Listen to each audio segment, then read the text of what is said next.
کی حفاظت کرنا ہے، جو مختلف ادوار میں ہمارے آباء و اجداد نے ثواب کے لیے اور ذخیرہ آخرت کے لیے مختلف شکلوں میں وقف کیا ہے۔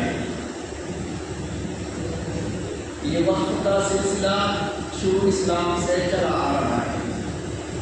حضور اکرم صلی اللہ علیہ وسلم نے جب مدینہ منورہ آپ تشریف لائے تو سب سے پہلے وہ جو ہم مسجد نبوی ہے واقع وہ زمین خرید کر کے مسجد نبوی کے لیے اور تعلیم کے لیے جو مسجد نبوی کے سامنے صفہ کا چبوترا ہے اس کے لیے انہوں نے وقف کیا صلی اللہ علیہ وسلم۔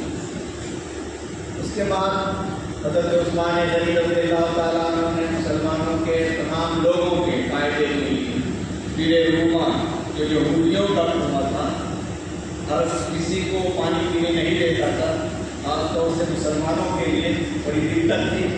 حضرت عثمان غنی نے خرید کر کے کنواں کو وقف کر دیا، ہر کوئی پی سکتا ہے پانی۔ حضرت عمر فاروق رضی اللہ تعالیٰ عنہ کے خیبر کے اندر اور کافی جو ہے زمین تھی انہوں نے وقف کر دیا۔ اس طرح سے ہر دور میں مسلمانوں نے وقف کیا ہے۔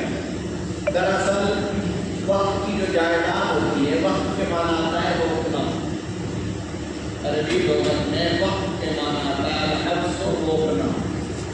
شریعت میں، شریعت کے قانونی اصطلاح میں وقف کہا جاتا ہے کہ کسی پراپرٹی کو اللہ کی ملکیت میں دے دینا اور اس کے نفع اور اس سے وہاں سے حاصل ہونے والے فائدے کو اپنے ارادے سے کسی بھی کاریہ خیر کے لیے چھوڑ دینا، یہ وقف۔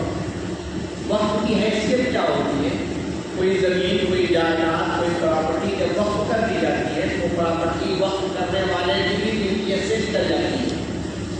اگر ہمارے باپ دادے نے قبرستان کے لیے وقف کر دیا ہے، زمین کے لیے وقف کر دیا ہے، مسجد کے لیے، عیدگاہ کے لیے یا کسی اسکول کالج کے لیے، یونیورسٹی کے لیے، تو خود ماں باپ دادے کو بھی وقف کرنے کے بعد اب حق باقی نہیں رہا تو وہ اپنے آپ قبضہ ملے گا، اور اس کے کسی جو ہے ونسج کو، وارث کو بھی حق نہیں۔ باپ نے اگر دادا نے، پردادا نے یا پردادا نے مسجد کے لیے زمین دیا ہے، عیدگاہ کے لیے زمین دیا ہے تو ہمیں اس پر ادھیکار نہیں ہے، ہم اس پر اپنا ہاتھ لگا سکتے ہیں۔ وہ ملکیت سے نکل جاتی ہے، اللہ کی ملکیت میں چلی جاتی ہے۔ ہاں البتہ واقف نے کسی نیت کی سراہد کرنی کہ اس کا نفع فلاں اٹھا سکتا ہے، یہ تو ہے اس کے وقت کرنے والے کے منشے کے مطابق، اس کے نیت کے مطابق، اس کے جو پیداوار ہیں، اس کے جو منافع ہیں اس میں استعمال کیے جائیں گے۔ حدیث شریف میں وقف کے بارے میں اشارہ ملتا ہے کہ انسان کا انتقال جب ہو جاتا ہے تو بعض چیزیں ایسی ہیں مرنے کے بعد بھی اس کا ثواب ملتا ہے۔ ان میں سے وقف کی پراپرٹی، آدمی کوئی سرائے بنا کر کے چلا گیا مسافر خانہ، رائے مسافر کے لیے، جس کے پاس گھر نہیں آ کر کے ٹھہرتا ہے بازار میں تو بھی کوئی وقف کر کے چلا گیا، تو سب انسان کو فائدہ پہنچانا بہت بڑی خدمت کی ہے، اس کا ثواب اس کو ملتا رہتا۔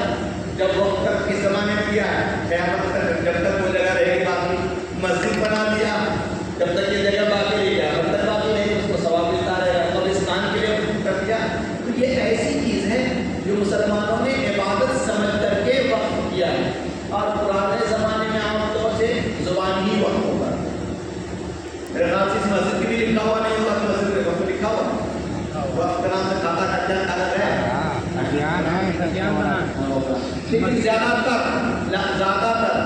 غیر مزروعہ لکھا ہوا۔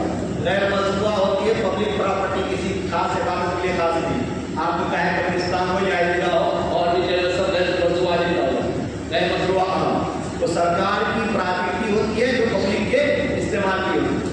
کبھی کوئی جو ہے مسلم اس پر بھی آپ قبرستان میں دفن کرنے کے لیے آپ نیا چھوٹے لوگ روک لگا دیں، تو پبلک پراپرٹی ہے، آپ دفن نہیں کر سکتے۔